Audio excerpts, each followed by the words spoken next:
사무엘하 12장 15절 하반절부터 25절까지 함께 읽겠습니다. 우리의 아내가 다윗에게 낳은 아이를 여호와께서 치심에 심히 알는지라. 다윗이 그 아이를 위하여 하나님께 간구하되 다윗이 금식하고 안에 들어가서 밤새도록 땅에 엎드렸으니 그 집의 늙은 자들이 그 곁에 서서 다윗을 땅에서 일으키려 하되 왕이 듣지 아니하고 그들과 더불어 먹지도 아니하더라. 이래 말에 그 아이가 죽으니라. 그러나 다윗의 신하들이 아이가 죽은 것을 왕에게 아뢰기를 두려워하니 이는 그들이 말하기를 아이가 살았을 때에 우리가 그에게 말하여도 왕이 그 말을 듣지 아니하셨나니 어떻게 그 아이가 죽은 것을 그에게 아뢰 수 있으랴. 왕이 상심하여가 함이라. 다윗이 그의 신하들이 서로 수군거리는 것을 보고 그 아이가 죽은 줄을 다윗이 깨닫고 그의 신하들에게 묻되 아이가 죽었느냐 하니 대답하되 죽었나이다 하는지라. 다윗이 땅에서 일어나 몸을 씻고 기름을 바르고 의복을 갈아입고 여호와의 전에 들어가서 경배하고 왕궁으로 돌아와 명령하여 음식을 그 앞에 차리게 하고 먹은지라. 그의 신하들이 그에게 이르되 아이가 살았을 때에는 그를 위하여 금식하고 우시더니 죽은 후에는 일어나서 잡수시니 이 일이 어찌 됨이니까 하니 이르되 아이가 살았을 때에 내가 금식하고 온 것은 혹시 여호와께서 나를 불쌍히 여기사 아이를 살려 주실는지 누가 알까 한 생각하거니와 지금은 죽었으니 내가 어찌 금식하랴. 내가 다시 돌아오게 할 수 있느냐. 나는 그에게로 가려니와 그는 내게로 돌아오지 아니하리라 하니라. 아멘. 24절 25 읽겠습니다.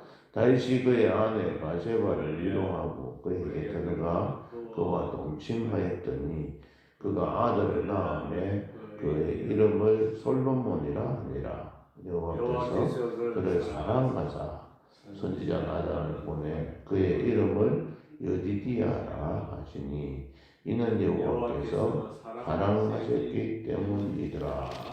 아멘.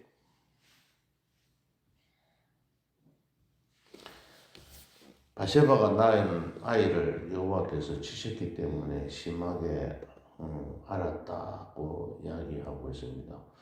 이거는 지금 나단 선지자가 이미 예언한 이야기이기도 합니다. 그 예언을 믿지 않아서라기보다는 다윗은 그 아이를 위해서 하나님께 간구를 합니다. 금식하고 안에 들어가서 밤새도록 땅에 엎드려 기도를 드렸습니다. 하나님께 간구를 했습니다. 그 집의 늙은이들이 다윗에게 와서 땅에서 일으키려고 하였지만 듣지 아니하고 먹지도 않고 7일 동안 하나님께 간구하였습니다. 이미 이 사건은 나단 선지자가 죽을 것이라고 예언하였지만 여호와께서 혹시 자신을 불쌍히 여겨서 아이를 살려주실지 알 수 없기에 그는 기도를 드렸습니다. 이것은 아이의 고통에 참여하는 자세이기도 합니다.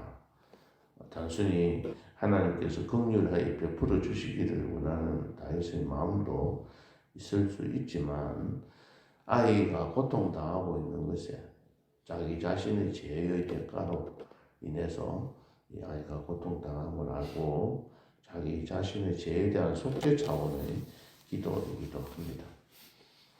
다윗은 아이를 위해서 금식하면서 기도하였음에도 불구하고 결국 그 아이는 죽고 말았습니다. 그때 다윗은 어떻게 반응합니까? 21절을 함께 읽겠습니다. 21절이 아니고요. 20절입니다. 20절. 다윗이 땅에서 일어나 몸을 씻고 기름을 바르고 의복을 갈아입고 여호와의 전에 들어가서 경배하고 왕궁으로 돌아와 명령하여 음식을 그 앞에 차리게 하고 먹은지라. 다윗의 기도하고 난 뒤에 기도 응답이 일어나지 않고 그 아이가 죽음으로 인했을 때 다윗이 어떻게 행동했느냐 하는 겁니다. 그러니까 오늘 우리가 좀 더 깊이 생각해 봐야 될 것은 이런 사실입니다. 하나님 앞에 기도를 했는데 내가 원하는 대로 기도가 응답이 되지 않고 내가 바라는 대로 되지 않고 하나님께서 원하시는 길로 갔을 때 우리는 어떻게 해야 하는가를 잘 가르쳐주는 말씀입니다. 어떻게 보면 다윗이 그럴 수 있겠나. 그렇게 우러놓고 죽었는데 죽고 나면 더 애도하고 더 기도하고 뭐 이렇게 해야 되는 거 아니냐 이렇게 생각할 수 있는데 이 다윗의 모습을 우리는 그대로 본받아야 될 것 같다. 첫 번째는 땅에서 일어났다. 기도하는 그 자리에서 땅에서 엎드려가지고 기도했잖아요. 그 땅에서 일어났습니다. 그러니까는 그 자리, 작은 기도의 자리에서 지금 박차게 일어나는 겁니다. 계속해서 막 그걸 붙잡고 이미 죽어버렸는데 우리가 그걸 가지고 원통하다 어떻게 이럴 수가 있냐 이렇게 해서 자꾸 그렇게 해본들 의미가 없다는 겁니다. 무슨 일이 잘못되어서 내가 바라는 대로 되지 않았을 때 이제 털털 털고 일어나야 된다. 두 번째는 밖에 가서 몸을 씻는 거예요. 지금까지 했던 그런 우리 모습과는 다르게 깨끗하게 씻어버리는 것. 그리고 남이 자신을 볼 때에 뭐 깨재재하게 그래 있지 않고 몸을 씻고 그 다음에 기름을 바른다. 기름을 바르고 옷을 갈아입는 거죠. 그러니까 우리 바깥으로 모양이 우리 자신의 마음은 땅에서 일어나지만 우리가 외부적으로 다른 사람을 볼 때에 그런 표시가 나지 않도록 기도하고 금식하고 난 사람들은 하는 예수님께서 그렇게 말씀하셨잖아요. 금식하고 기도하는 사람들은 금식하고 있는 것을 그 주변 사람들이 모르게 하라고 그랬죠. 금식하는 표 내고 얼굴에도 표가 나고 그렇게 하는 것이 아니라 그것을 싹 바꾸고 그렇지 않은 것이 나타납니다. 몸을 씻고 기름을 바르고 의복을 고쳐 입고 갈아입고 세 번째 하는 일은 여호와의 전에 들어가서 경배하고 기도하고 난 다음에 응답이 되지 않았습니다. 그런데 하나님 앞에 가서 경배하는 거예요.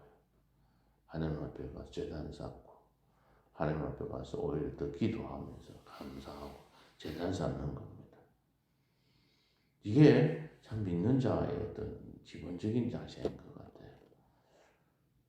평생을 믿어도 우리의 본성 성격 기질은 잘 변하지 않기는 합니다.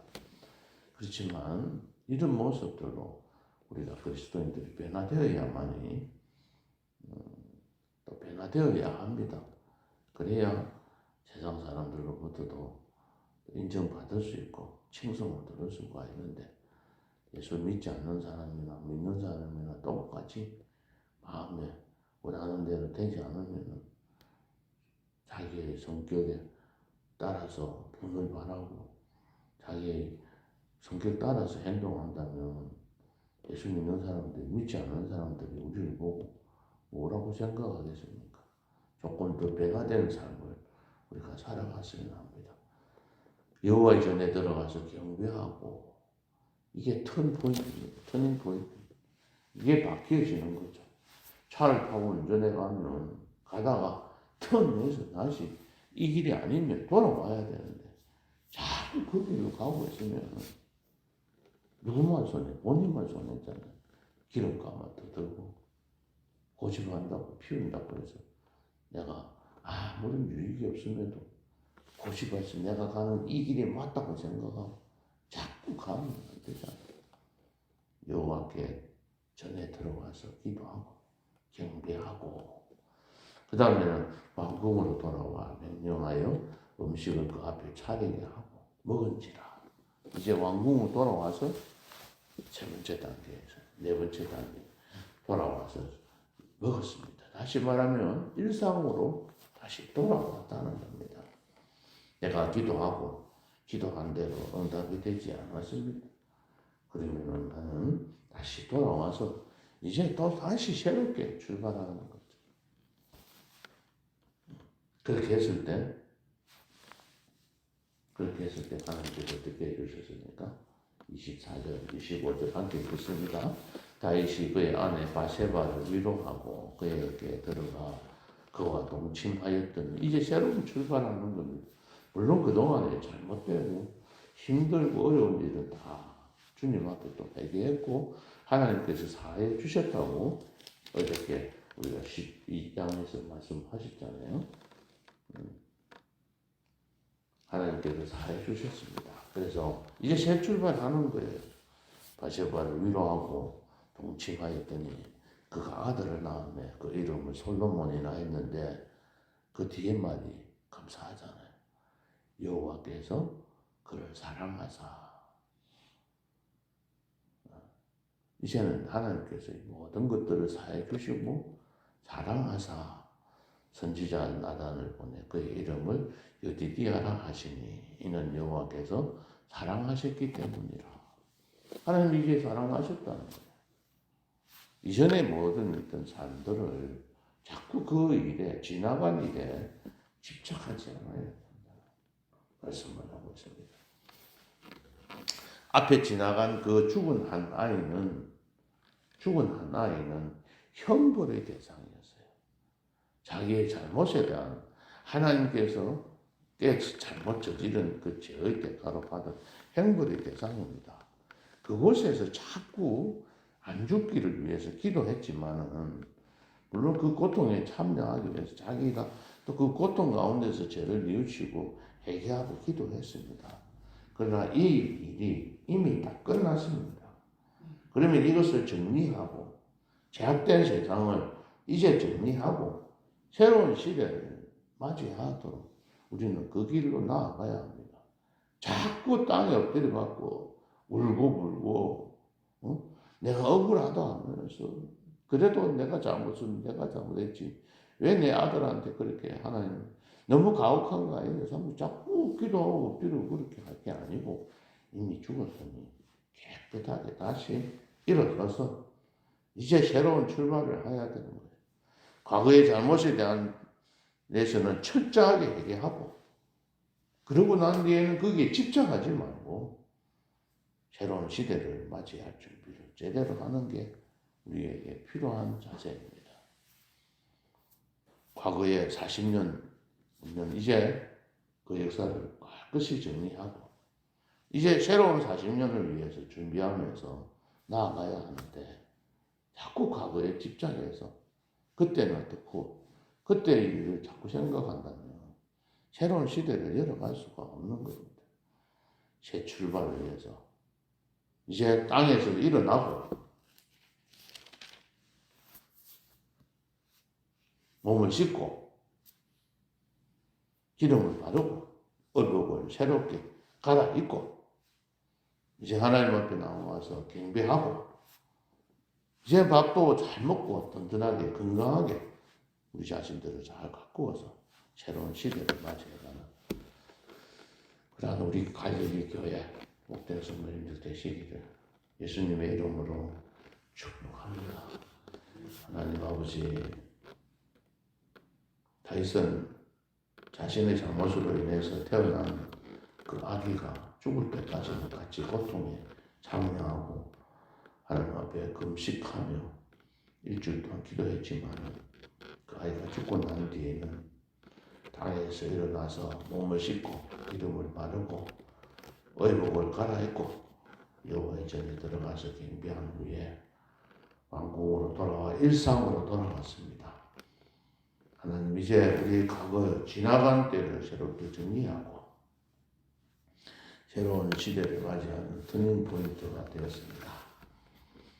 과거에 집착하지 않게 하시고 이런 새로운 시대를 맞이하게 준비하며 새 출발을 하여서 주님 앞에서나 사람들로부터 사랑받는 그런 교회, 그런 성도님들 되도록 축복하여 주시옵소서.